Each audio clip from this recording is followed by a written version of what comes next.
Welcome to the History Faculty at Cambridge University and to a special event, the inaugural lecture of Samita Sen as Vere Harmsworth Professor of Imperial and Naval History. I'm Gareth Austin, also Professor in the faculty. I've been asked by our faculty chair, Professor Alexandra Walsham, to introduce Professor Sen. I'm honoured and delighted to do that. Before I do so, let me say a few words about the nature of inaugural lectures for those who may be joining us who are unfamiliar with this strange academic custom. An inaugural lecture is not one's first lecture in an institution. Professor Sen has given many since she arrived in November 2018 as Vere Harmsworth Professor. But an inaugural lecture is a special event because it's an opportunity for the holder of one of the established chairs to give her colleagues and students and guests a taste of her research. Samita Sen did her first degree at Presidency College, Calcutta University, and went on to an MA there before coming over here to do an MLit at Oxford.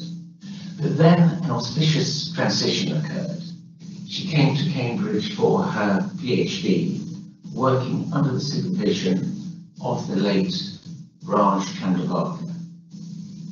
Having completed the doctorate in 1992, she won a 4-year prize fellowship at Trinity College. And the work she submitted for that competition became the basis of her monograph, Women and Labour in Late Colonial India, the Bengal jute industry. By then, she had returned to Bengal, to Calcutta University as lecturer and then as reader. From there, she moved to Jeddah University as professor and director of women's studies. She had a time out from Jeddah University when she went on leave to serve as first Vice Chancellor at Diamond Harbour Women's University in West Bengal. From there, she returned to Jeddah and clearly willing to undertake even further heavy academic administration. She served as dean in her faculty before coming to Cambridge. She is very well known for her work on women's labour, migration, and particularly domestic work, expressed in numerous publications over the years. Since she has come to Cambridge, we have seen her tireless efforts as a teacher, as the supervisor of an extraordinary number of PhD students, and also, I speak for my colleagues as well as myself, we've come to appreciate her wisdom. But now let me invite her to give her inaugural lecture, Girls Marrying Men, Labour, Culture and Child Marriage in Colonial India.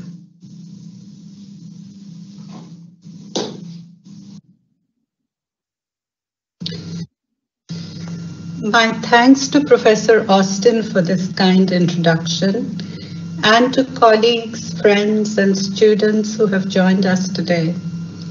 We are getting used to talking in virtual mode, but it still feels a little odd to speak to the screen.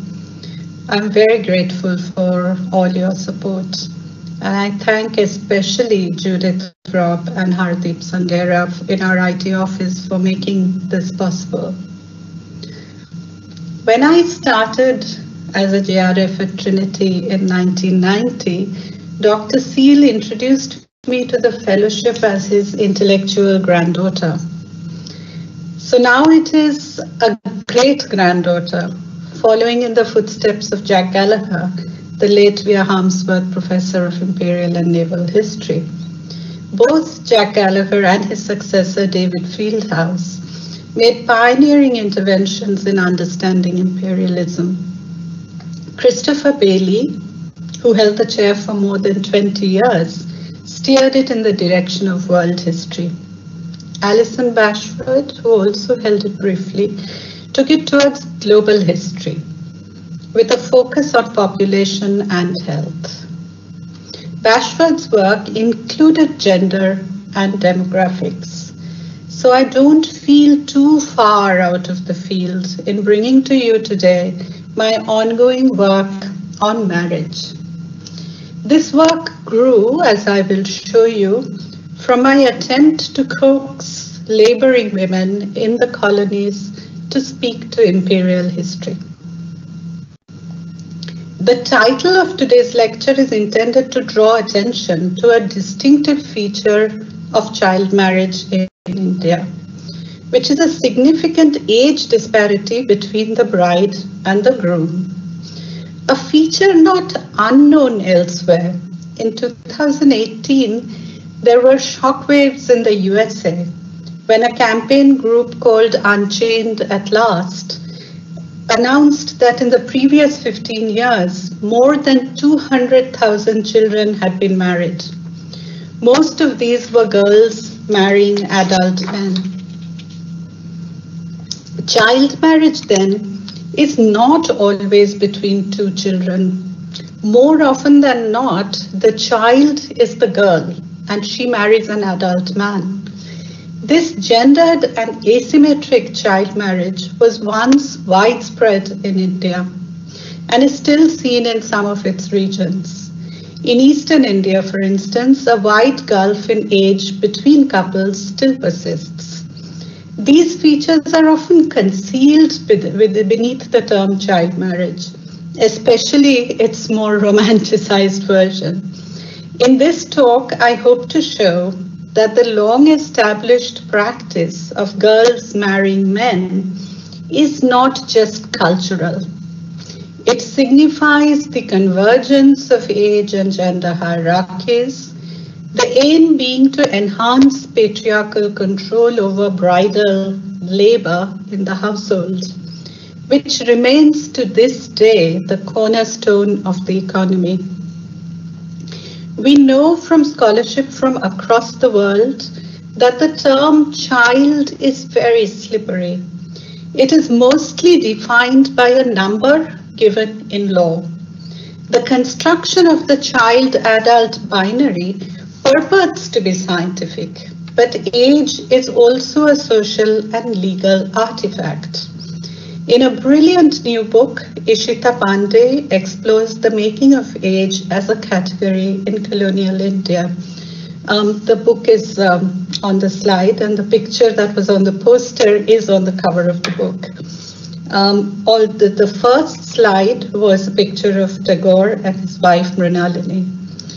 This is a common kind of image of married couples 3 or 4 generations ago, and not least among elites. And many Indians will have seen pictures like this in their family albums.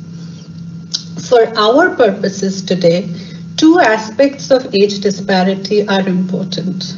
First, this is written into the law.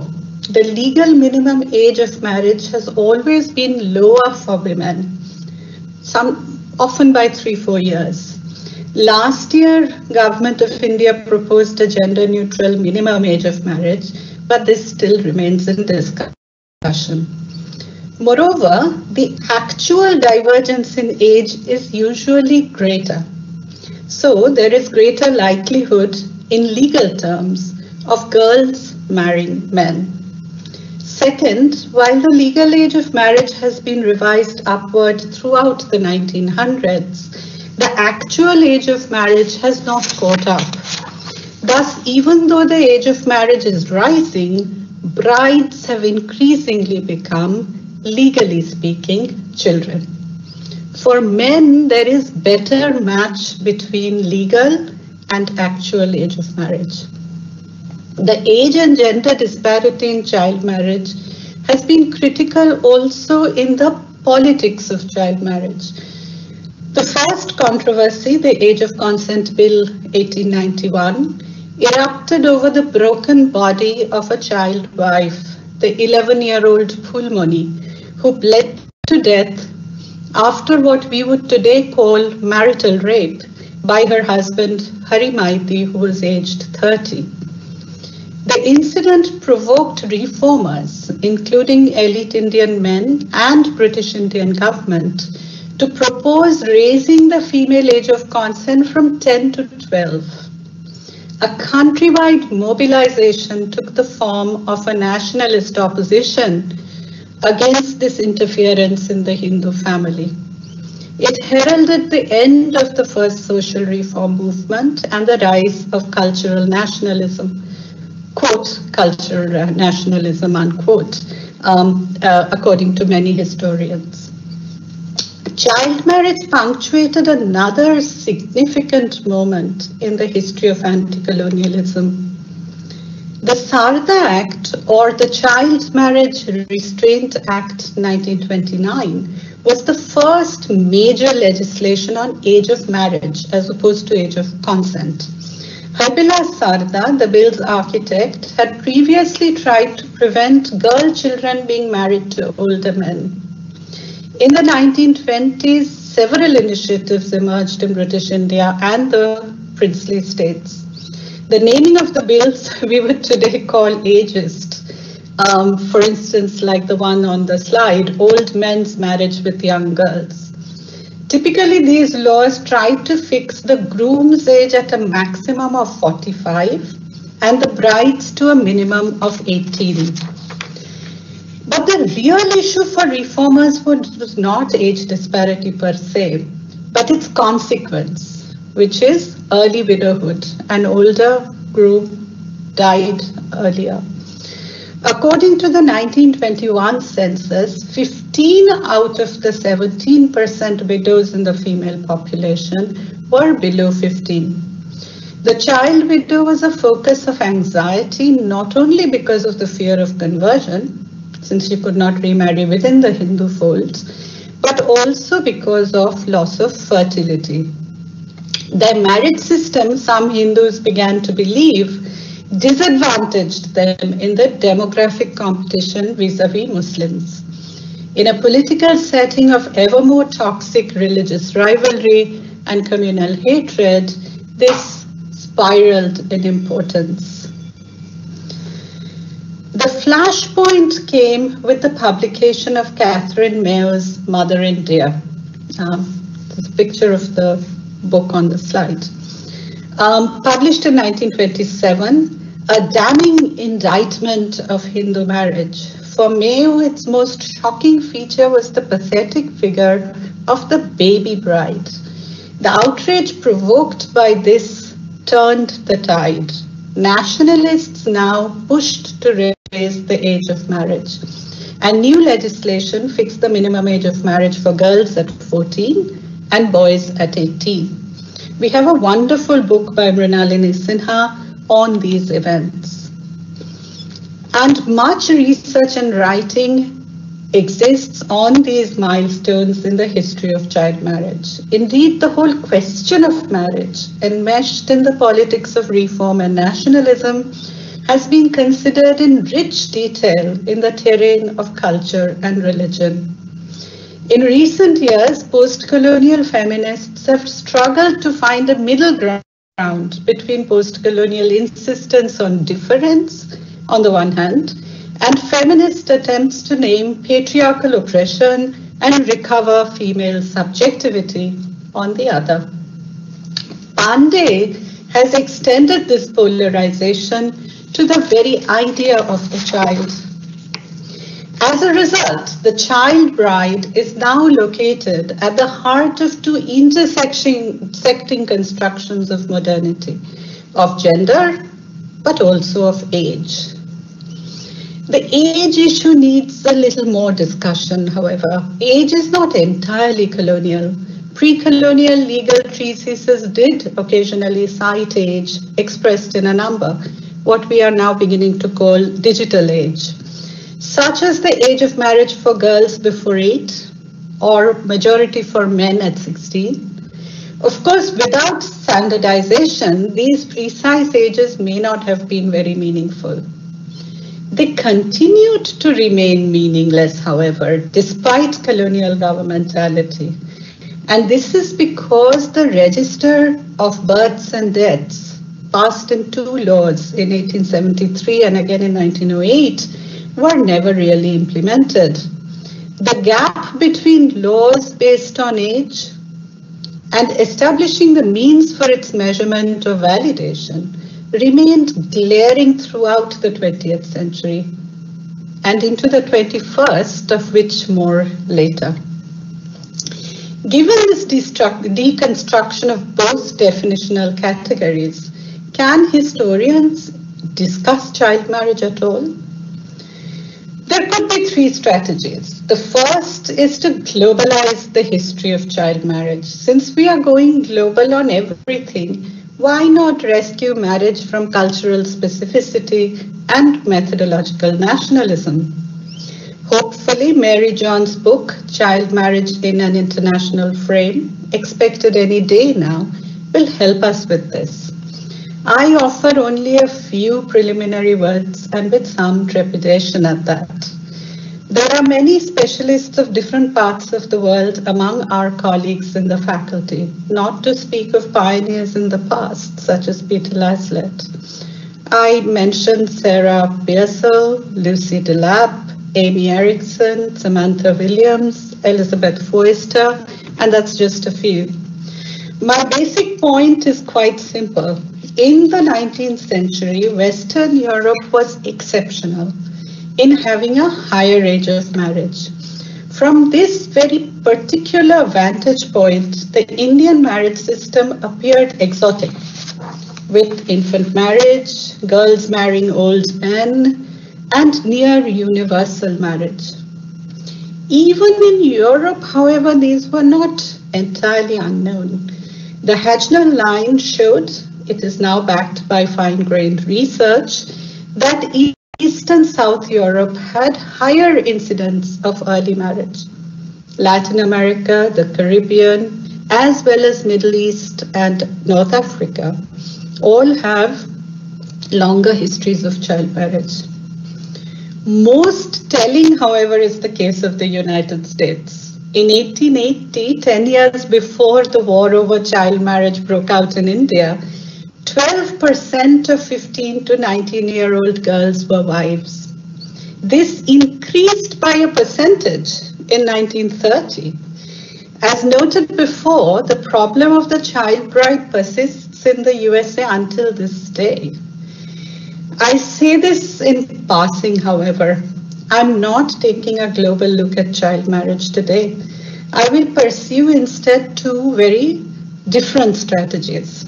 The first will be to look beyond the frame of social reform for a legal history of age of marriage. Exploring an alternative corpus of law changes our understanding of the British view of child marriage in India, as I will show. Second, I will zoom out of elite contexts and consider some wider economic ramifications of child marriage, which will also enable us to link the colonial and the post-colonial. So, to what I will call lesser-known histories of child marriage. In the 1920s, marriage reform was powered by the fear of women converting out of Hinduism. The connection between conversion and child marriage has a longer history, however, one which does not fit with the coordinates of post-colonial theory. More often than not, the colonial state rejected missionary reformist critiques of child marriage and their demand to raise the age of marriage. For most of the 19th century, British government supported Hindu orthodoxy and defended child marriage.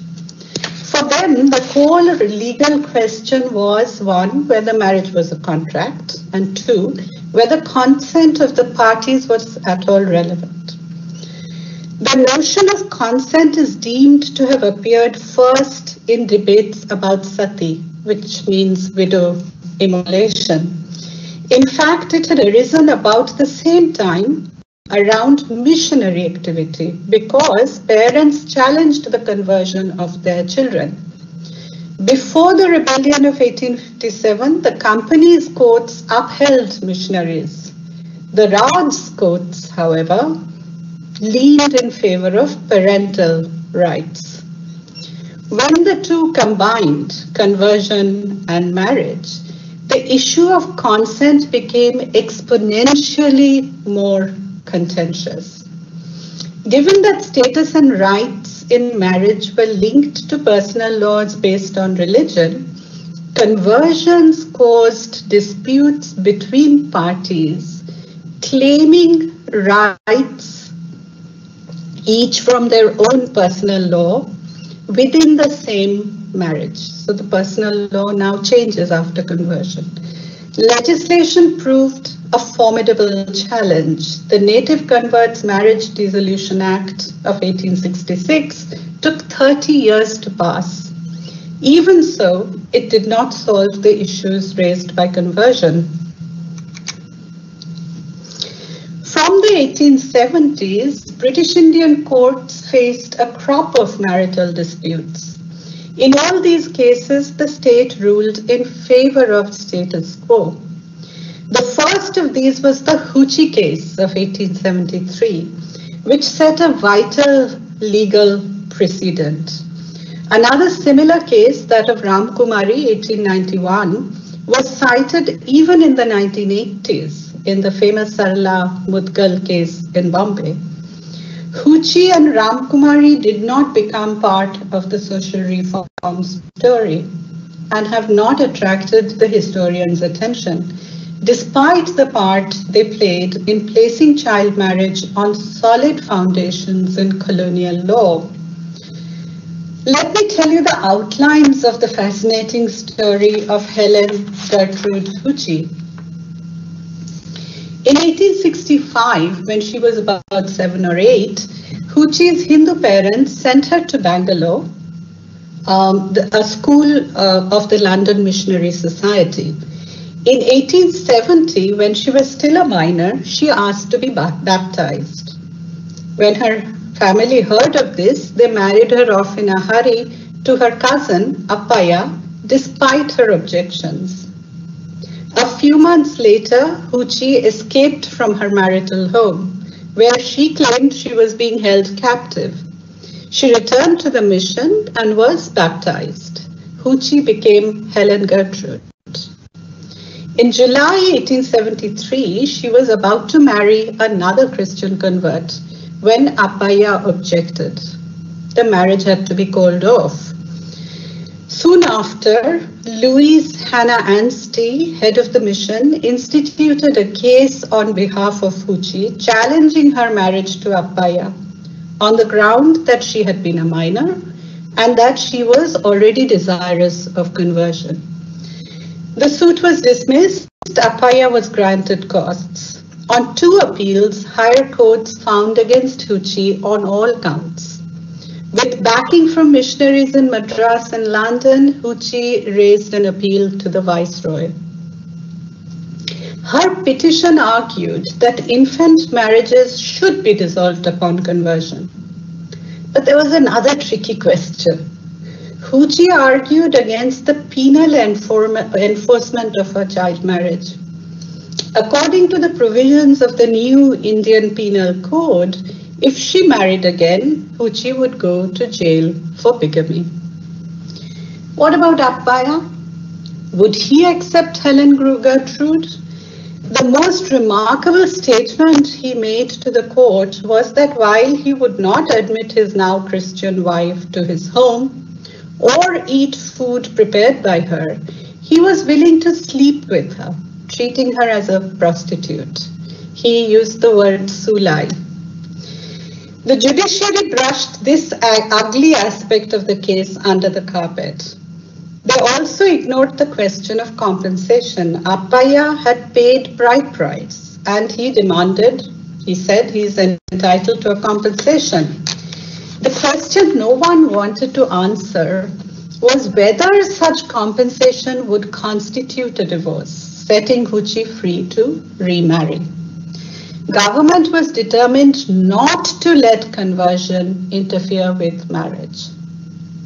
Fuji's petition, according to government's legal experts, betrayed a profound misunderstanding of the nature of Hindu marriage. In Hindu marriage, the question of consent and therefore of majority of the woman played no role at all. That is to say, in legal terms, all women were children with respect to marriage, whatever their age. In the debates preceding the Act of 1866, the Scottish Orientalist William Muir had disputed the penal enforcement of child marriages. The penal code was passed in the same year as this act. He suggested that, regardless of Hindu doctrine, marriage be treated as contract and child marriage as simple betrothal. Sir Henry S. Maine, regarded with good reason as the chief architect of British Indian law, disagreed. He insisted that child marriage was valid and could not be downgraded to a betrothal. E.C. Bailey, Sir E.C. Bailey, then Home Secretary, agreed with Maine. Hindu marriage was a sacrament and therefore indissoluble. This included child marriage. In this discourse of marital discipline, consent, rights, or even arguments about the protection of women, which was the chief thrust in social reform, cut no ice. Even marriage by force, government argued, was valid. They were unwilling to allow legal subjectivity to encroach upon familial authority. According to Tanika Sarkar, the politics of recognition stayed the reformist hand of the government. Infant marriage, and I quote her, was too strongly recommended by authoritative religious codes, unquote, to be challenged. Instead, Brahminical codes featured in court judgments in cases such as Fuji's, and they filtered into case law. Two important points arise from this revealing case. What was this recognition? Was it a recognition of difference? In England, for instance, age of marriage may have been much higher in practice, but the legal minimum age was still 12 for girls and 14 for boys. It was the same in the USA, Nicholas Sirrett points out. Blackstone, in fact, allowed girls of 7 to be betrothed or even given in marriage. Compare this to Brahminical scriptures, which set a maximum of 8 for what is called Gauri Dan, the gift of the goddess, which is the purest form of marriage. It appears as though legal marriageable age was similar in many parts of the world at that time. Second, Henry Maine's main contention was that divorce did not constitute dissolution of Hindu marriage. To allow remarriage upon conversion would render the latter the only means of exercising marital choice. But this doctrinaire interpretation of Hindu marriage meant little to men, since polygamy was unrestricted and husbands had no responsibility for maintenance of deserted wives. It meant a great deal to women, for whom monogamy was enjoined, even if discarded by the husband, even beyond the death of the husband, hence the widow remarriage debate. The state's conclusion that Hindu wives had no right of exit from marriage was colonial social engineering on a grand scale. Setting aside a few of the upper castes, most castes allowed women divorce and remarriage. according to the Devangada, the weaver caste to which Fuji belonged, there were established customs of adult marriage and bride price. Evidence suggests a widespread custom of divorce involving the repayment of the bride price or refund of marriage expenses or payment of a monetary compensation. Among certain caste groups, the second prospective husband was responsible for this payment. Meanwhile, in the 1880s, the Rukmabai case raised a storm of debate. The debate was over the capacity of women to repudiate their child marriage. Rukmabai, married at the age of 11, fought a case of restitution of conjugal rights filed by her husband when she was 20. The final verdict was a reiteration of the Fuji case. She was asked to join her husband or go to prison. In this case, the husband accepted 2,000 rupees to drop the case, which reminds us of the demand Appaya made for a compensation. In both Hindu and Muslim law, there were waves of controversy over the definition of marriage. British officialdom sought clear legal definitions, but they were drawing lines and shifting sands. There were immense variations in regions, faiths, castes, and classes.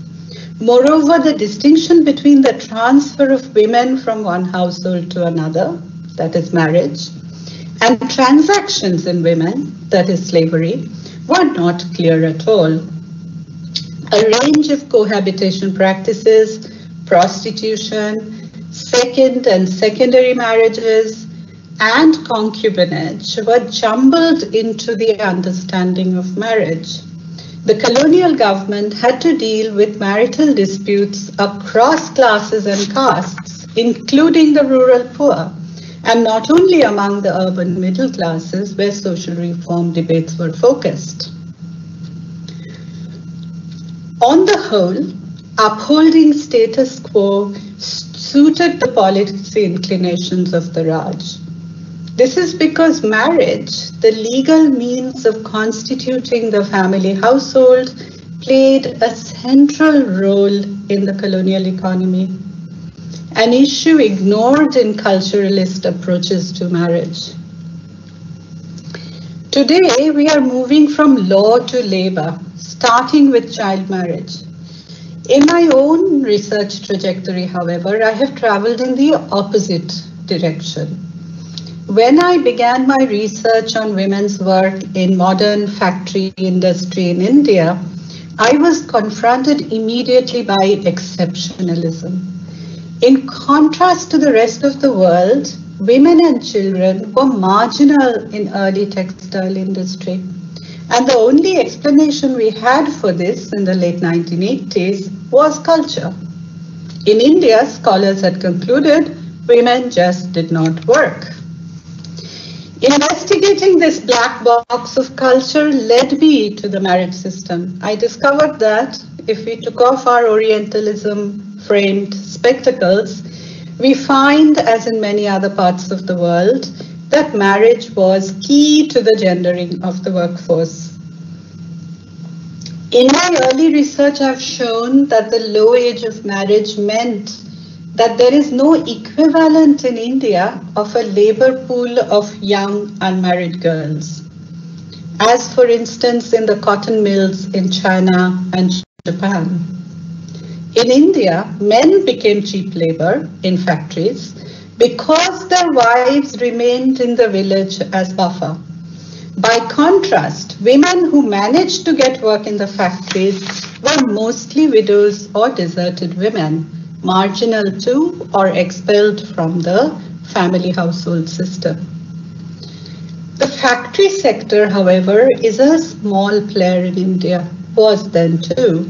At the start of the 20th century, its share in total employment rose to about 10 to 11%, of which women were never more than about 20%.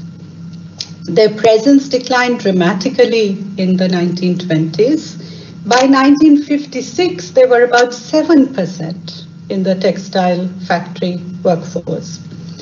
There was a highly masculinized urban working class, a pattern that has held for nearly 2 centuries. The next obvious question I had to ask was about the wider significance of marriage in the labor market. So what, if any, role did marriage play outside this small factory sector? How did this relate to child marriage? How did this relate to denying women exit from marriage? And Fuji case does give us valuable clues about these interconnections. In the Fuji case and the others like it, government argued that Hindu marriage was not a contract, but a sacrament, and hence indissoluble. Meanwhile, a Civil Marriages Act was passed in 1872, which did define marriage as a contract. But committed to the sacrament argument and to meet orthodox opposition, government had to exclude Hindus from the ambit of this act. Yet, all of a sudden, an uncontroversial marriage contract popped up in the most unlikely of places. In 1901, Government of India passed the Assam Labour and Emigration Act. Unobtrusively, in a law meant to regulate migration, marriage was defined as a contract. Further, as a contract that disqualified married women from entering a labor contract without the permission of her husband. This law clarified what has been suggested by early 19th century regulations of the East India Company, that marriage and labor contracts were at par and mutually exclusive. This was, as indeed there had always been, a clear acknowledgement of the labor content of marriage arrangements. The marriage clause in this act was the result of concerted lobbying from many quarters, including a section of British officialdom, who feared social unrest and instability if planters were allowed unrestricted freedom to recruit women. They complained that existing laws were inadequate to protect the family. The legal age of consent in emigration was 16 years, when husbands and fathers sued recruiters for kidnapping. Their wives, sons, and daughters claimed to be above 16, unwilling to migrate. Moreover, recruiters could marry women if they were below 16, since the age of marriage was lower. There was endless confusion between the legal age of contract, the age of emigration, the age of sexual consent, and the age of marriage. And of course, very often, the age of the would-be migrant was in dispute and impossible to prove. There was no doubt that some women were willing migrants. As economic opportunities declined and divorce became more difficult, women may have chosen emigration to escape oppressive families or access wage work or seek other marriage partners. All this makes sense if we understand the imperative for anchoring women in the family household. Why deny them exit? To understand this connection, I draw on the work of David Washbrook, who so recently passed away. He argued the creation of a labor surplus in the 19th century, accompanied by rising unemployment and overcrowding in agriculture. It follows that a high birth rate ceased to be the chief driver of rural society. And this has two implications. First, families could demand from women greater conformity to social norms, with threats of expulsion and suspension of fertility. And second, they attempted to fold women and children into unremunerated domesticity. I have already mentioned that this led in the 20th century to Hindu leaders repenting, fearing that low fertility rates were disadvantaging them vis-a-vis Muslims.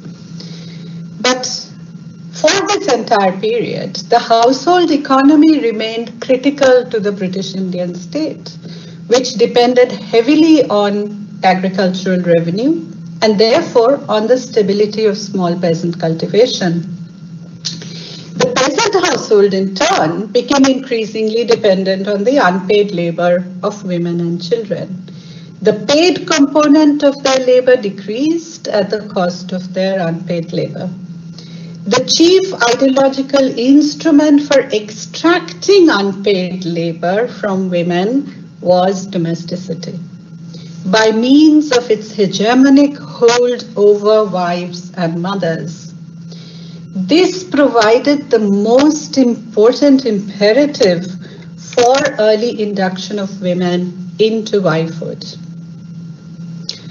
The performance of domesticity was not only the chief and most significant expression of femininity, but also a capacious category for the ever-expanding laboring needs of the household.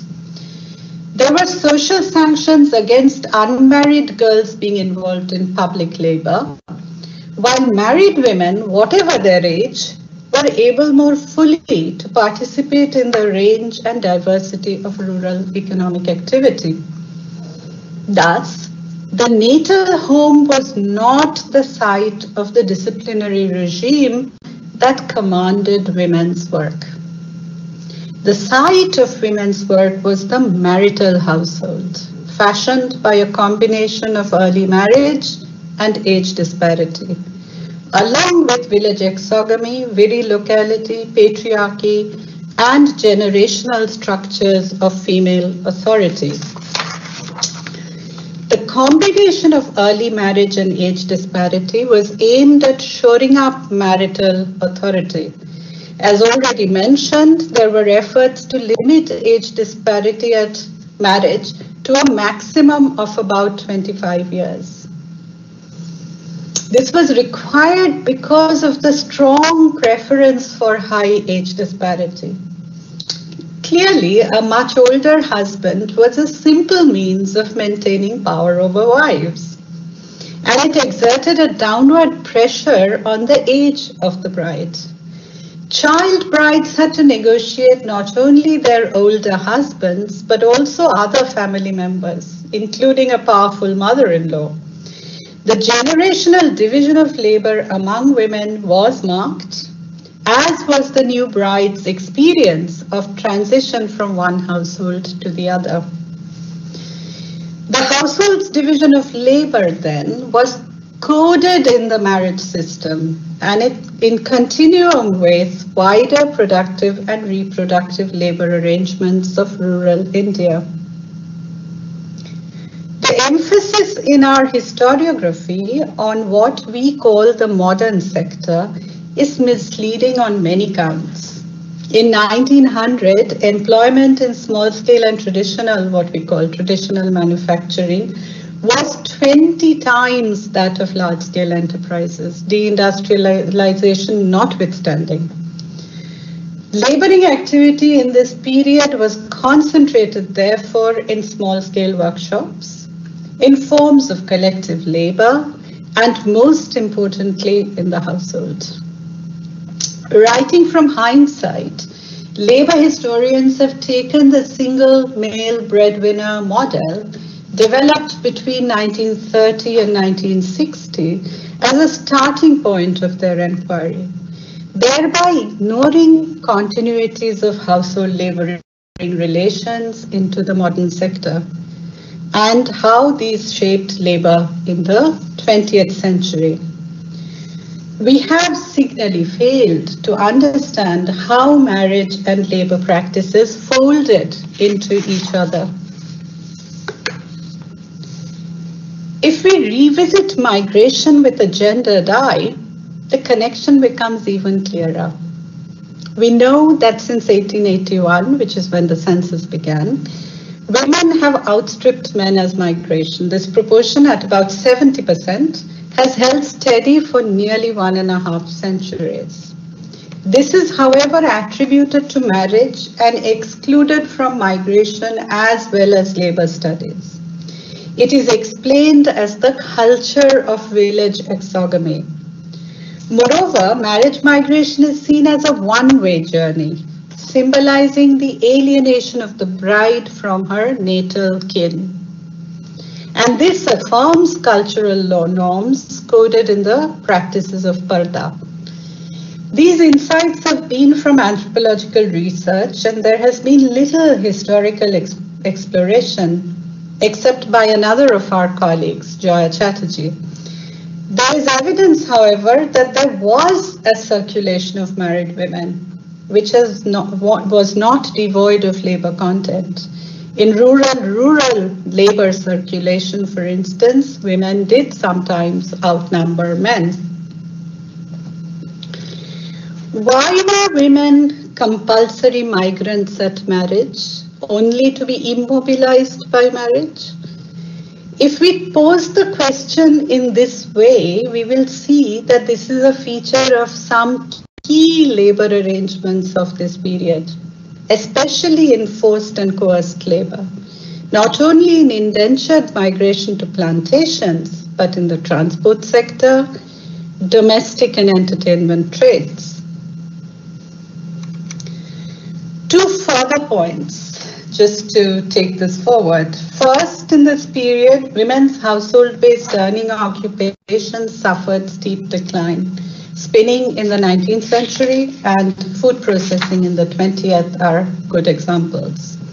Second, as household-based activities began to stretch to the market and sometimes into small workshops, family labor, quote unquote, extended to waged work. Take the case of the coal mines, which operated a family gang system comprising men, women, and children. These laboring arrangements, produced through formal and informal marriages, were pervasive, not only among small peasants and petty rural artisans, but also in the more dynamic sectors of mines and plantations, small factories and workshops. Household labor, underpinned by gender and generational power structures, influenced all sectors of the economy. I now draw a big arc to the present. In the interim, the legal marriageable ages have been raised to 18 for women and 21 for men.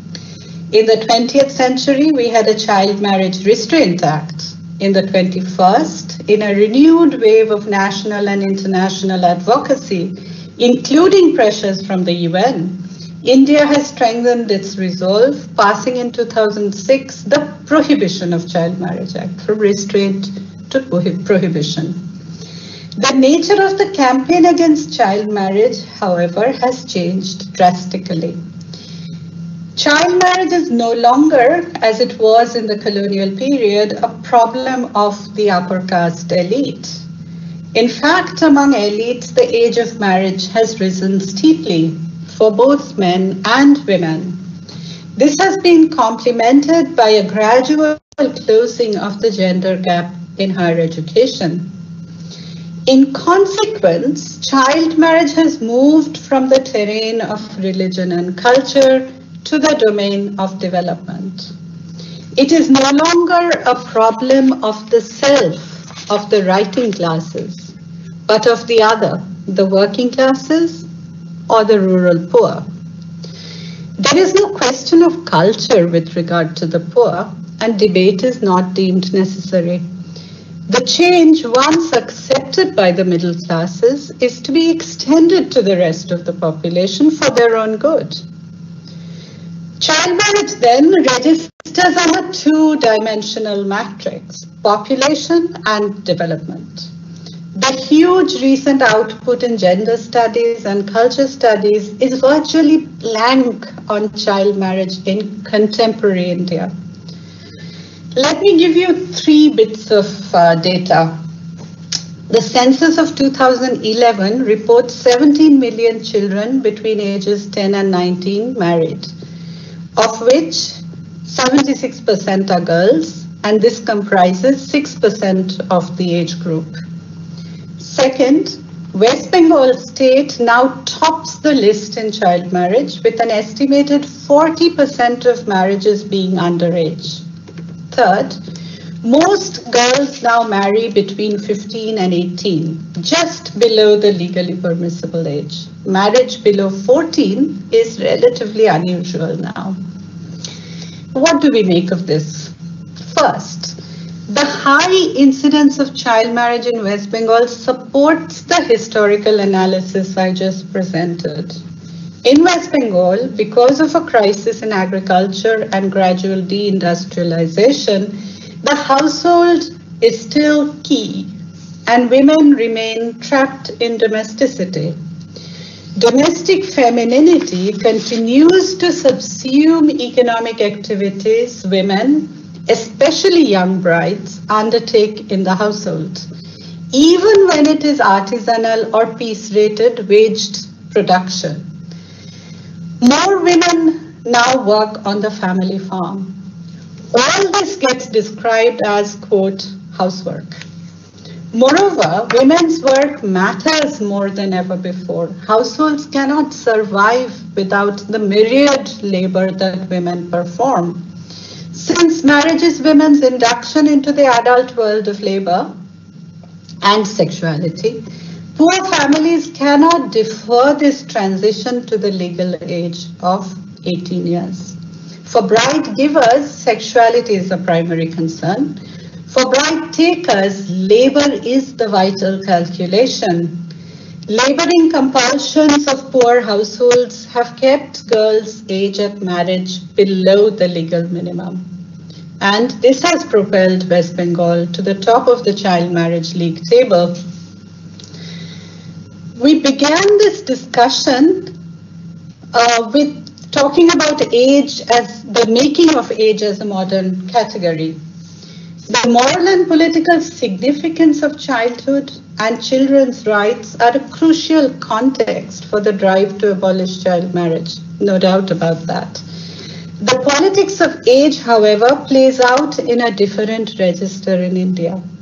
On the one hand, the state has embraced new technologies of surveillance with not only biometric identity cards, but multiple forms of documentation.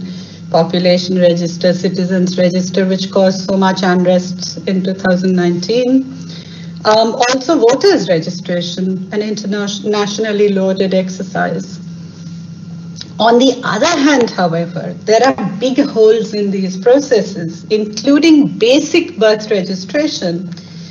I have a fund of stories from my fieldwork, but I'll mention only 2 of my favorites. A mother and son laughingly flashed their new biometric cards at me. By these cards, the son was older than the mother. They said they had not had it corrected because it did not matter to them. Then there was a young bride who told me in much detail how much money her father had paid in bribes to have her birth registered at the time of her marriage. She was registered as 18 to legalize her marriage. So as a tool of modern governmentality, age has not been hugely effective either in colonial or post-colonial India. But there is no doubt that school education is spreading and consciousness of age is also growing. Schools document age, even if government does not. Their data show that age of marriage is rising, especially for girls. The unexpected consequence of this is the emergence of a new social group in our countryside. Unmarried adolescent girls, teenaged girls, who did not exist earlier and have no ascribed social role. When early marriage had been universal, There was no social investment in girlhood. There was little interest even to construct girlhood because it was so short a stage in life. At present, the school dropout rate is highest at class 8 when girls are 13 to 15 years. When school stops being free, families withdraw daughters. This fits perfectly with the current age of marriage being concentrated in the 15 to 18 age group. There is thus new girlhood in the countryside. These girls, neither married nor at school, are not allowed the same freedom as boys of their age who roam in public, play, hang about. Girls are expected to share housework and childcare with their mothers, who do often go out to work. They stay at home, often alone, for long hours. They turn to the television and the mobile phone, which are the new villains of the village. Though fewer parents are giving children in marriage, more adolescents are eloping and marrying. Is this a new version of child marriage? Do we have a new social problem? This has been a very long presentation, and I have to thank you for listening patiently to this talk. Much of what I presented to you today is ongoing research and preliminary thoughts. I hope to continue to explore both the historical and the new unfolding patterns of child marriage. Come back to you later with a lot more talk, but a little bit of writing too. So this edited volume, which is partly from the fieldwork we did on contemporary child marriage in West Bengal, was published just a few weeks ago in January 2021, which is why I thought I would talk about it today. Thank you.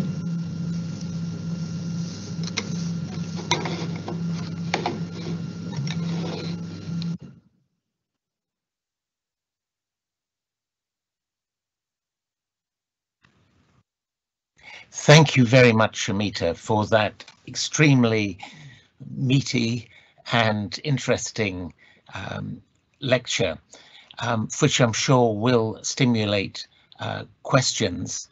Unfortunately, the technology doesn't permit us to ask people to give their questions orally. So please write your question and send it in, and you'll have to put up with me voicing as many questions as Samita has time to answer in the next half hour or so. While people are thinking of questions, let me open with one. I was struck as an economic historian myself by your extremely interesting and nuanced discussion of the relationship between marriage and the labour market. And of course, I'm going to ask a much cruder question, which is what this relationship, what the history of the interaction between the history of labour and the history of marriage over this long period tells us about the development of capitalism in India, or in fact, perhaps it suggests that capitalism is not a useful concept to consider in this context. Specifically, I wondered whether you would take the view that household labour, particularly the labour of children and women in rural and other settings, has essentially served to save employers money by enabling them to acquire labour at below market rates, or whether it's actually the case that it provides a degree of autonomy for households, or at least for household heads, from the demands of the labour market.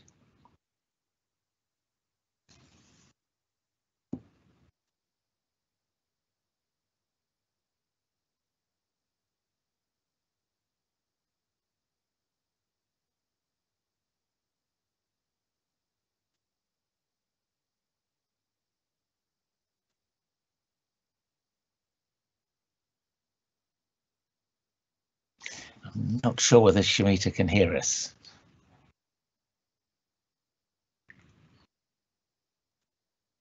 Sorry, I think I forgot to unmute myself. So I will, can you hear me now? Yes.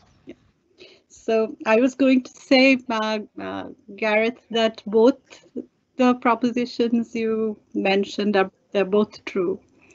On one hand, we have this whole literature on rural-urban migrants, the semi-proletariat who is also a factory worker, which it's been shown that on one hand, it helped to subsidize capitalist wage labor.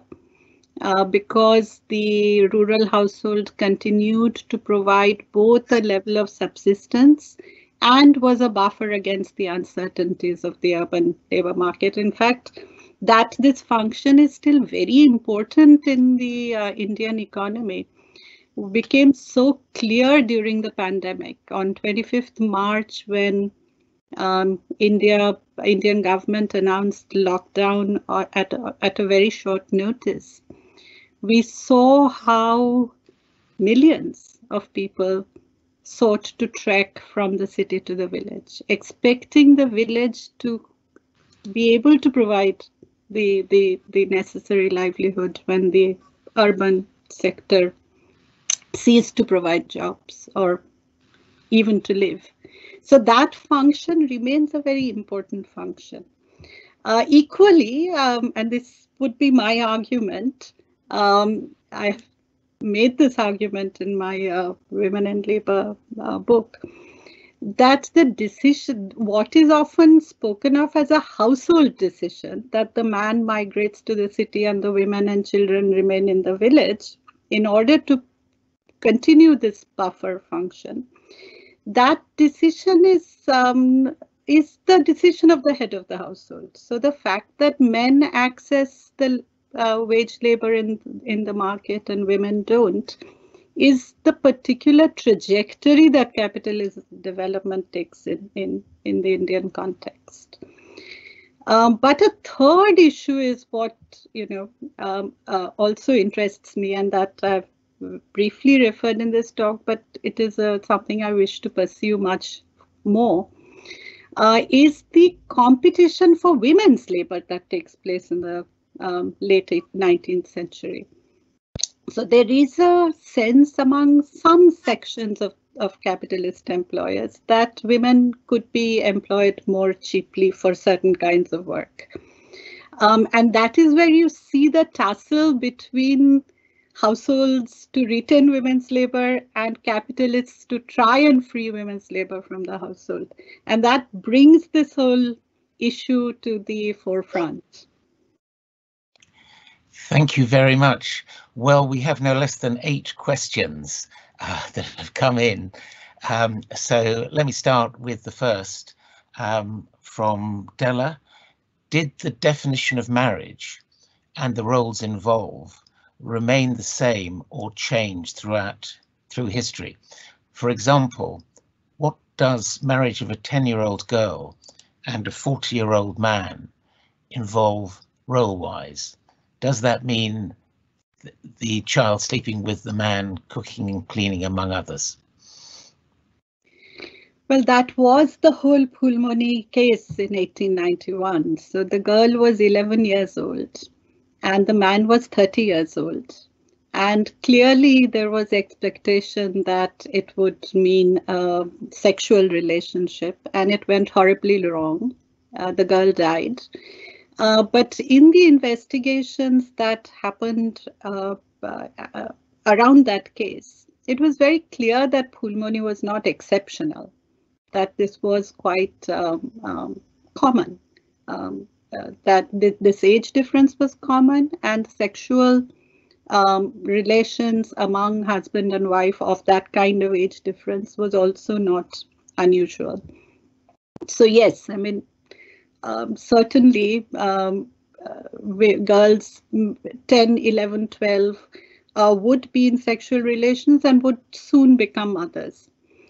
And yes, of course, also would mean that they would undertake a range of housework. That is still true. I mean, it may not happen. As I said, age of marriage has risen. So it is no longer very common for 10-year-old girls to be married.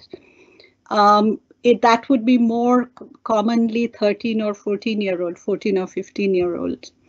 But 10-year-old girls still do a lot of housework. And in my work on domestic workers, I have found girls as young, it's not very common, I have to admit, but I've found girls as young as 5, 7 employed as domestic workers.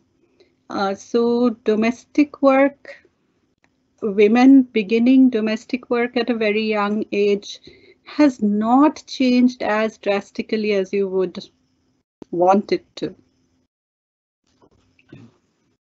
I'd ask people sending questions to make sure that you give your name. Let me give a question from Sai. Was this relation between labour and marriage not existing in India already before the colonial period? If it existed, can you elaborate on its nuances, which perhaps is another lecture? That is not only another lecture. Our problem on many of these issues is that we have very little research on the pre-colonial period. Though, I mean, from the little bit we know about the late 18th and early 19th century, I wouldn't imagine this was invented by colonialism. What the difference in the colonial period is how the colonial state is responding to these situations with new law.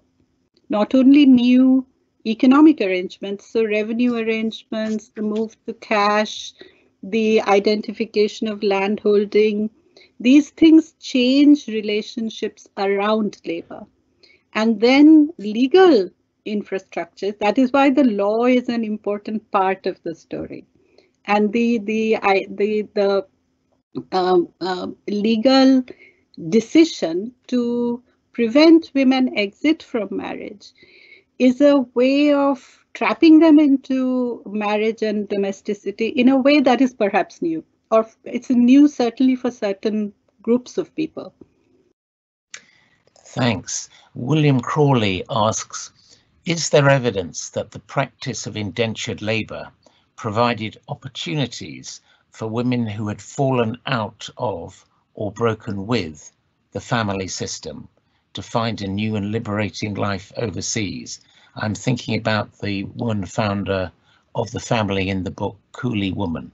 Yes, this is a ongoing debate. So on one side, you have an emphasis on the fact that these women who are migrating under indenture, achieving freedom of a certain measure. And on the other, you have another group of people who argue that this is an extremely exploitative and oppressive system, even when women go under indenture to various colonies, to various plantations. This is not liberating because the labor exploitation is huge. And along with that, you have a huge literature. Remember Kunti's Cry by Bridgelal, who argued that this labor exploitation is accompanied by sexual exploitation. And I would say both are partly true. There is interestingly a notion of in the Caribbean that the different plantation locations do have slightly different histories. If we follow Marina Carter's work in Mauritius, then that is slightly different from how it plays out in the Caribbean. In the Caribbean, for instance, you do have at one stage the notion of a double indenture for women migrants. So it is explicitly argued that marriage is a form of indenture. So the husband, the indenture period for husband and wife has to be equalized in order to maintain that double indenture. So it is not wholly, freedom argument is not wholly applicable, but without any question, it is also true that a lot of women were escaping oppressive families when they decided to go into indentured migration. Thanks. And there's a question asking about, I suppose, very locality. Why was there a presumption of women marrying into the man's house and not the other way round? And why was this not the case with the matriarchal households seen in some southern Indian states? Yeah, there's only a very few communities in South India who practice, this is not matriarchy, it's matrilineal. And in those cases, husbands are incorporated into the wife's household. But this is very exceptional. There are a few communities in South India and a few in Northeast. For the vast majority of India, communities in India, the practice is Vere locality, which is the wife goes to the husband's house.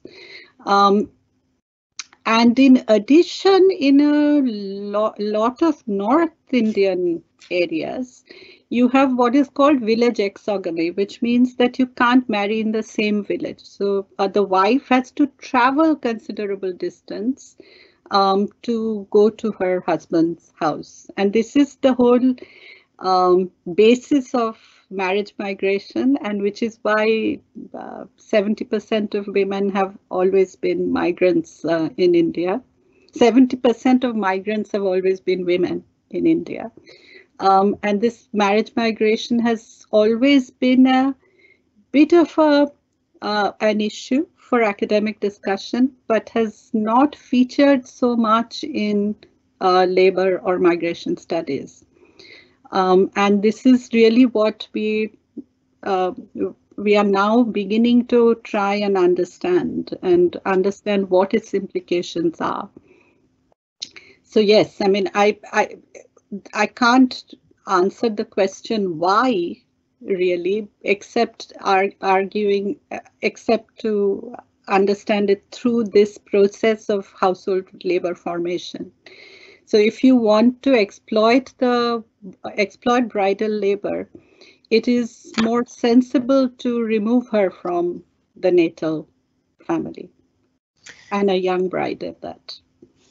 Thanks. The number of questions, and another about 10 are waiting.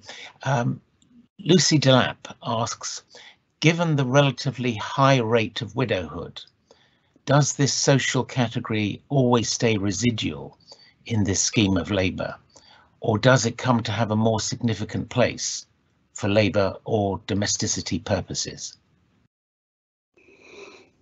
This is a very important, I think, question, Lucy, and we only understand it to some extent, not fully yet, because there's not been enough research on this. There is no doubt that in some communities where women's labor was very important, widow remarriage was allowed up to certainly the early 19th century. So the prohibition on widow remarriage gradually increased. And that is why the proportion of widows in the population also gradually increased. And if you look at why that is so, why certain caste groups particularly move from allowing widow remarriage to prohibiting widow remarriage, one could argue, and this is also, it's happening in parallel with another major shift, which is the shift from bride price to dowry. And if to understand these two related phenomena together, I would argue that what is happening is that women's labor in relation to men's is being devalued over this period, so that families can afford to to exclude widows, and B, also because then if dowry comes in, then there is a question of how a widow will be remarried. Who will pay the dowry for the widow? In a bride price scenario, widow remarriage is easier because somebody will pay to, and if a family pays for a bride, then they will want to retain the widow's labor.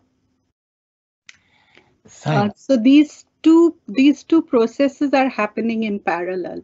And we have one very interesting research on northwestern India by Prem Chaudhary, who looks at how in some communities, in fact, widow remarriage becomes more popular because the woman's labor is important in that community. Thanks. Karen Kapadia asks, how does your data connect with the steady feminization of agricultural labor over the last 25 years? Absolutely. I mean, that is very much what I'm also looking at. And if I take the breakdown, I am getting from my very limited, and my fieldwork is more qualitative than quantitative. So my quantities are not statistically significant. But if I correlate that with larger macro data, then they more or less fit. That you have that the division of, which is why I was emphasizing the generational division of labor among women in the household. So bridal labor is retained for work that is closer to the home, for work in the family farm or piece-based work, piece-rated work in the household, work like that. Whereas agricultural labor, and now agricultural, other kinds of general labor have also become very important because of NREGA. So both NREGA and agricultural labor is usually undertaken by older women. But the need for women to work in such kinds of labor has become exponentially more important. There can be no doubt about that. Thanks. And we have a couple of questions about caste, one of them asking about its general significance in the colonial period, and that's from Felicity, and another one which is anonymous, but I think it's an interesting one, is how does caste intersect with adolescent marriages in West Bengal? This is, if we are asking about, if the question is about caste in West Bengal in the present, I think that's what I see in the question. How does caste intersect with adolescent marriage in West Bengal in the present? Then I have a rather unusual and difficult answer. We did fieldwork in several districts of West Bengal, and it is not uniform. But what is striking is that in a couple of districts, we found caste to be increasingly less important.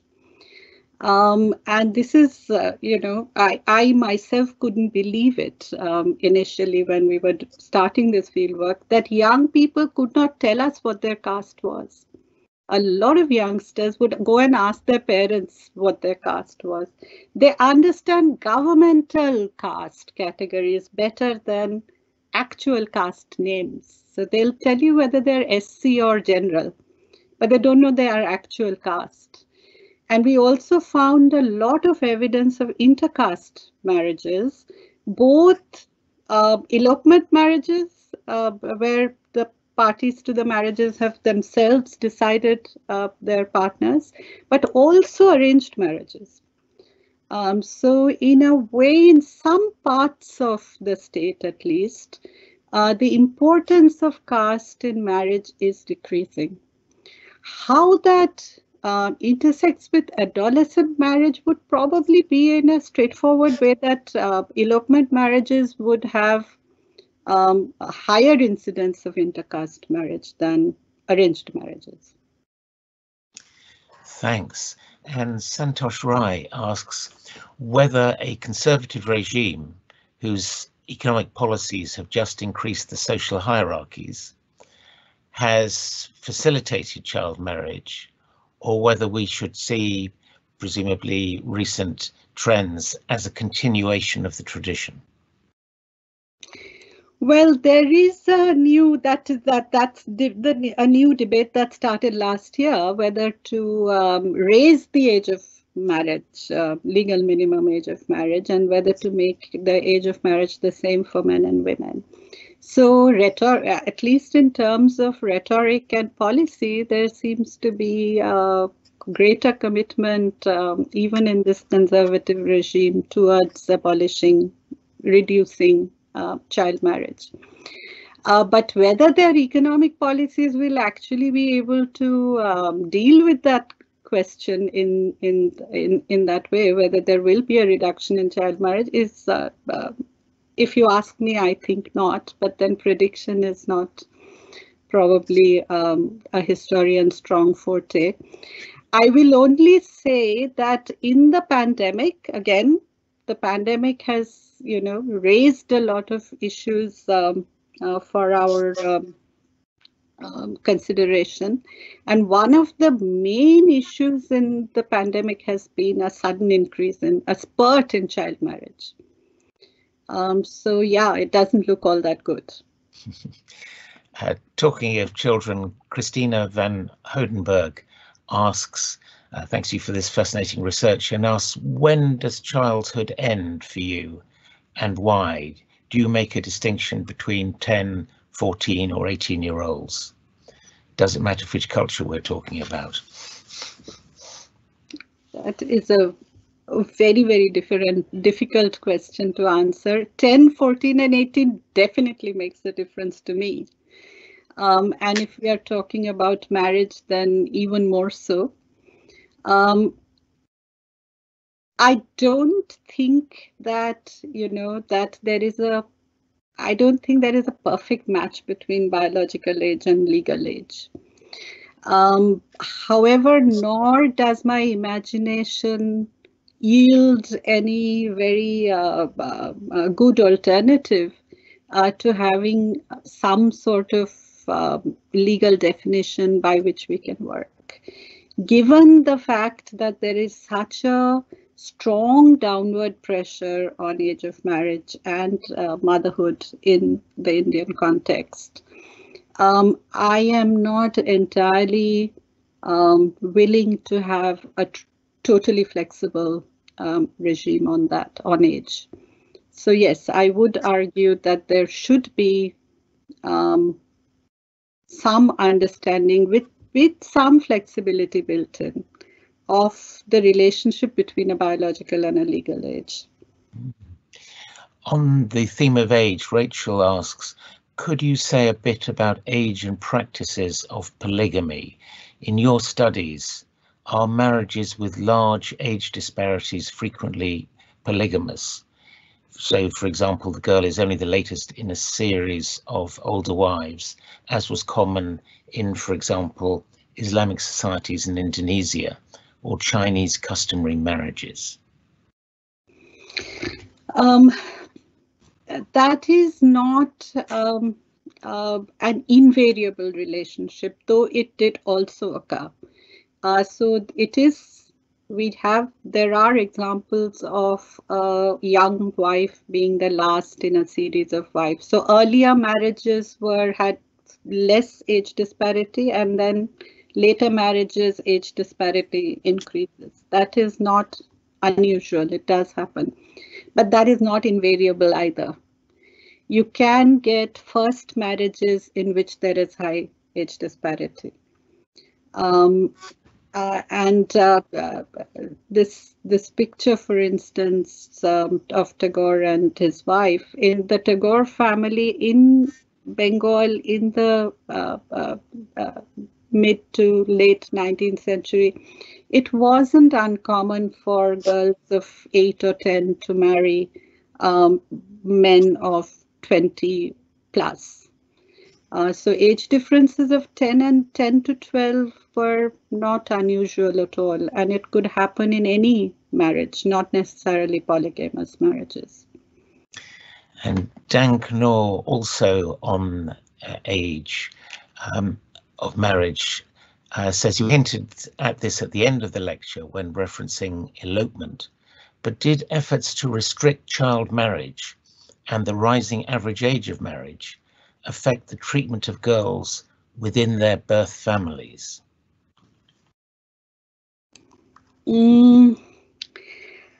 This is also a difficult question, and you have two kinds of evidence, contradictory evidence. So on one hand, there is evidence that there is violence, discrimination against the girl child in natal families. The very fact that you have such very young girls inducted into domestic work, placed in paid domestic work, the fact that you have trafficking of children at very not inconsiderable statistics on that. So it is more common for families to sell their daughters than sons. So all that argues against thinking of the natal family as a happy place for a girl child. But in my extensive fieldwork, I have also seen the opposite. I have seen mothers being very concerned about their daughters, about understanding how the early marriage and induction into labor and sexuality at a young age can affect them and their lives, wanting to protect them. So it's a very common thing for a mother to say she'll have to do all this when she gets married. While she's with me, I want to, give her a good time. So it's not as though these are families without love and protection and all the, those instincts. You have a bit of both. Right. I think we'd better, there are a total of something well over 20 questions, of which you've answered or addressed, I think, more than a dozen. But I suggest that probably we should concentrate on the questions that have now been asked. So Path asks, if girlhood has now emerged out of the fold of marriage in rural India, how are these girls now socialized into labor regimes alongside education, for instance? Are these girls now made to contribute more intensively to natal household labor than before, replacing the work done earlier by daughters-in-law? I think two things need to actually be factored into this argument. One is smaller families. So there has been a dramatic decrease in the size of the family, both in rural and in urban West Bengal. West Bengal is one of the states in which that policy has worked. Small family policy has worked relatively better than other parts of India. So that means that one very important aspect of the girl child's work, which is looking after siblings, is no longer as demanding as it used to be. There aren't that many siblings to look after. So the natal household's labor needs can be quite variable. As I said, for some girls, it may mean that they are inducted both into the natal household's own labor needs, or that they go out to work.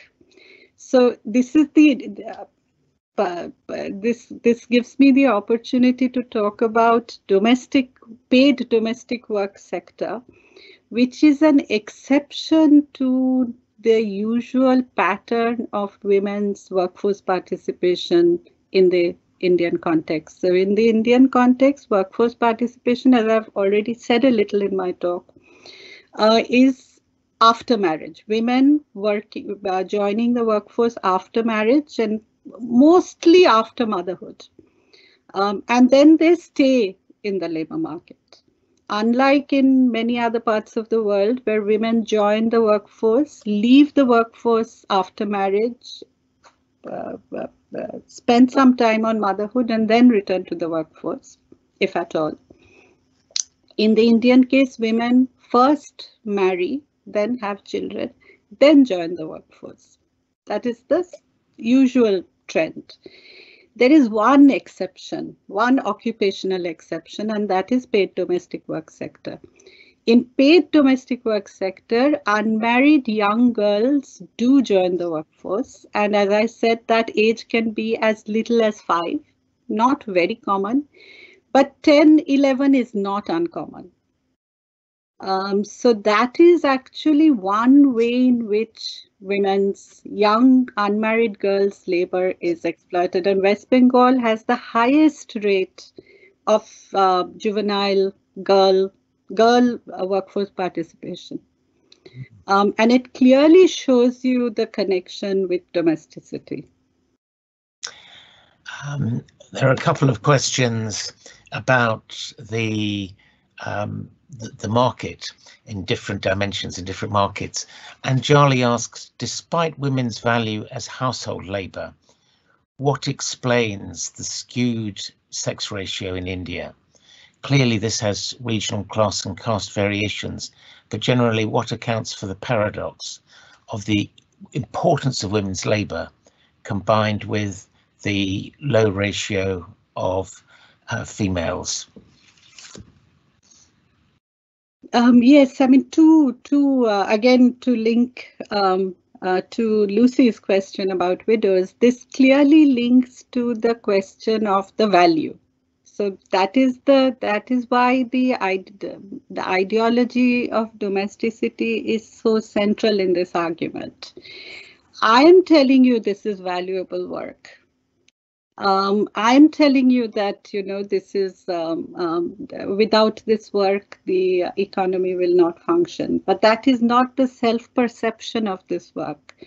Women will tell you this is only housework. This is not work at all. This is, and the devaluation of all this work under this, by the hegemonic use of the ideology of domesticity is the central way in which that is the deployment of this labor. It is a heavy deployment of labor, but it's also a deployment which is invisibilized as far as possible. So you have simultaneously an escalation of labor inputs and a devaluation of labor. And that really explains why there is, you have simultaneously an increasing need for women's labor and a decreasing sex ratio. And the intervening, the term which connects these two, the phenomena which connects these two is dowry. So for bride givers, if they have to pay dowry, then for them, having one more girl child is a cost. So that drives them towards what is now, earlier was infanticide, now is feticide, which leads to this skewed sex ratio. So it is the importance of labor is something we are talking about. It is very important to understand that that is not how it is perceived. And that is why that is the significance of the ideology of domesticity. Related to that, Mobeen asks, how did the debates about the marital age of girls in particular and ensuing practices and behaviours affect dowry amounts and dowry systems across the colonial period? Well, this is something I've long wanted to a PhD student to study. I had noticed this. I have noted it in my first book, but I've not followed it up. Somebody needs to look at this. There is a clear dividing line. If you look at 1880s, look at all the survey settlement reports, look at Dufferin report, then the story is about bride price. The story is about poor men who cannot pay bride price and therefore struggle to get married, and age they have, that is partly why men marry at an older age, because they have to find bride price in order to marry. And that's up to the 1880s, that is the story. 1901 census, it changes. And 1901 census talks about dowry. And then the story becomes a dowry story. So there is a clear 19th to 20th century shift from bride price to dowry. You can see this, there's a clear apparent transition, but we won't know what the coordinates of this is better unless there is a little more research on this. And we desperately need that research. Thanks.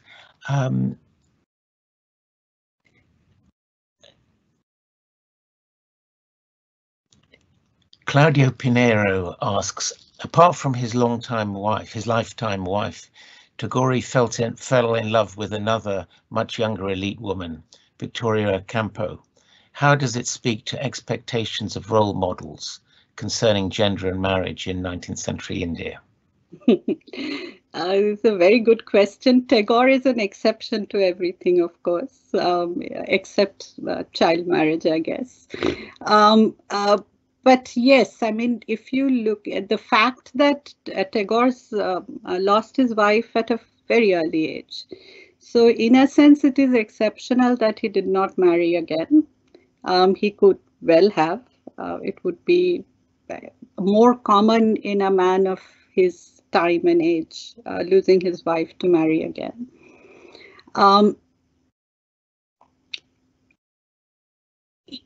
The Ocampo, there are many such stories about Tagore. There are many women's names has been linked to Tagore's, and he has written about, and it has been written about. I would not say that in terms of role model that changes anything, in the sense that he did not marry these women, but it is perfectly consistent with the idea of male polygamy that he should have many loves. And he is a poet, so he is even more so allowed many loves. Lakshmi Sundaram offers a comment, not a question. Thank you so much for this fascinating talk. I was the executive director of Girls Not Brides, the global partnership to end child marriage. The links you discussed between labour, migration and child marriage can be seen in a number of contexts around the world even now. It's a great reminder that it's not helpful to consider these issues in silos. And Hattis Yildiz in Edinburgh asks, could you tell us more about what seems to be an exceptionally low age at marriage for women in colonial India? You drew a comparison with China and Japan, and there's also the Ottoman Empire that fits in with the European pattern. What was so unique about Indian rural economy that precluded women's entry into the labour market? I don't actually think that is anything unique as such. I think these are not patterns that are unique. There are variations in these patterns, but the thrust of my talk today has been the opposite, which is to say, to argue that links between gender and workforce that have been observed elsewhere in the world have always been it has always been assumed that they don't apply to India. Somehow there is some cultural exception to patterns of marriage, and marriage is always seen in the domain of culture, and it's assumed that it's something to do with religion and culture and not connected to economic processes. And that is really what I am trying to show, that it is as it elsewhere in the world. And in fact, Lakshmi Sundaram's comment is, I think, absolutely appropriate, that many of these patterns do obtain with variations. They're not exactly the same in every part of the world, but they do have resonance with other parts of the world. So I would not actually say that it is unique. But there are certain features of this which are unique, and I think the disparity in age is perhaps higher than in many other parts of the world. The idea of village exogamy is perhaps more common in India than many other parts of the world, and that too it's not, village exogamy doesn't apply to the same extent in all parts of India itself. I think one of the mistakes we make in looking at marriage practices and economic linkages is to assume there is a one Indian story. I think there is considerable variation within India, which also has to be taken into account. Let me put a 20th question to you. Shuvatri Desgupta asks, what is the role of the neoliberal marriage market? Matchmakers, online matrimony websites, cyber cafe middlemen, in child marriage and adolescent marriage in contemporary rural and urban India? We haven't seen very much. I mean, this is so this was the one line that I could manage in the talk, which is the mobile phone and the television as the villains of the village. But we have seen the mobile phone play a very important role in that girls who are not allowed that much mobility in public are able now to transcend their physical restrictions through the mobile phone. And they're connected to networks and to friends and to not so proximate networks through the mobile phone. And that leads to a lot of these elopements. And in some cases, these have led to trafficking, murder, all kinds of other issues come up. So yes, there is girls are trying very much to access the wider world. They have a little education now, they're able to operate these new technologies, and they want to, and this has in a sense become one major way in which trafficking networks operate. The baton on these desires of young girls for wider exposure to the world. But we haven't yet seen any evidence that in the rural heartland, the cyber matrimonial, the website kind of matrimonial, or the chat and that kind of sites having had an impact. I'm sure it's coming. Thanks. And Catriona Ellis raises the question of pregnancy.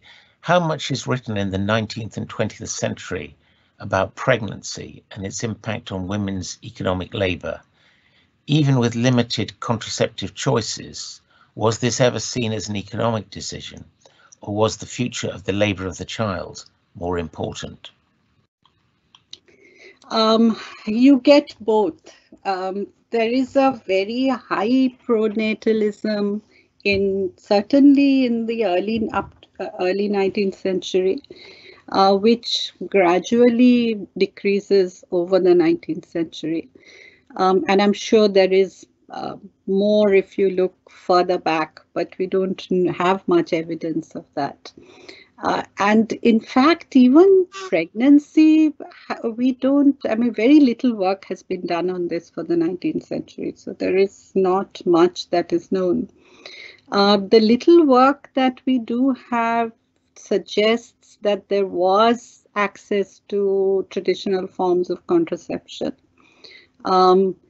And so one of the major issues in this context was widows. Because it was because the widows were supposed to be sexually inactive, the question of widows and their pregnancy was the occasion for public scandals about pregnancy. So that is what has attracted attention. And we have looked at, there is some studies of abortion and things like that in the context of widows. But otherwise, we know very little. Right. I think we should stop at 7, but there's time for at least a couple more questions. Mackenzie Lampson asks, with regard to industrial work for economic gain under capitalism and within the system of wage labour, did the colonial presence create gendered hierarchies, or rather did they exploit and re-emphasise existing gendered hierarchies?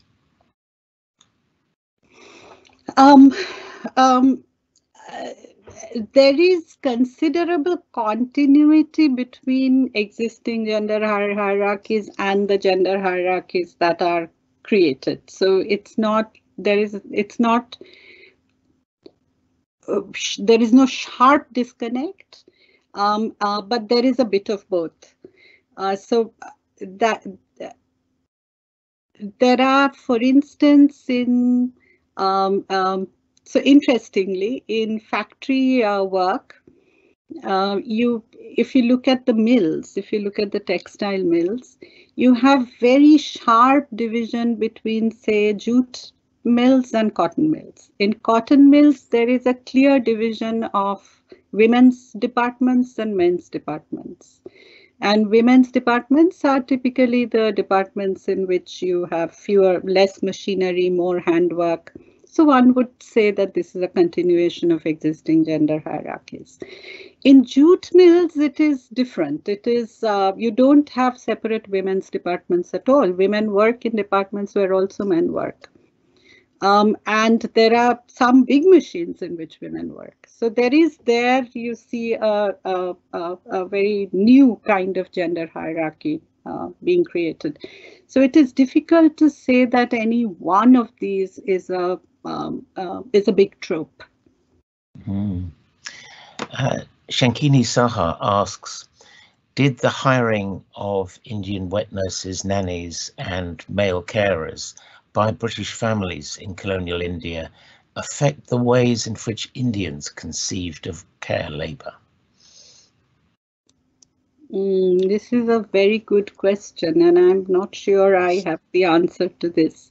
I know of people who are working on these themes, and some of them, in fact, may be present today, and it would be delightful if we had an auditorium and that they could stand up and say something. But we don't have that option. I don't think so. I think the domestic labor market was relatively compartmentalized in that sense. Though there was a very important domestic work sector of people who worked for European households, and there was a lot of attempt at regulating that domestic labor, particularly that which worked for European households. But I haven't seen any evidence that that actually impacted practices of domestic work in non-European households.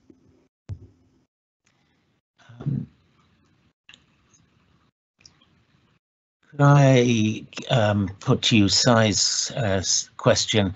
Is there enough recognition of natural disabilities of women in workplaces being considered in law, and how far such recognition is shaped by culture?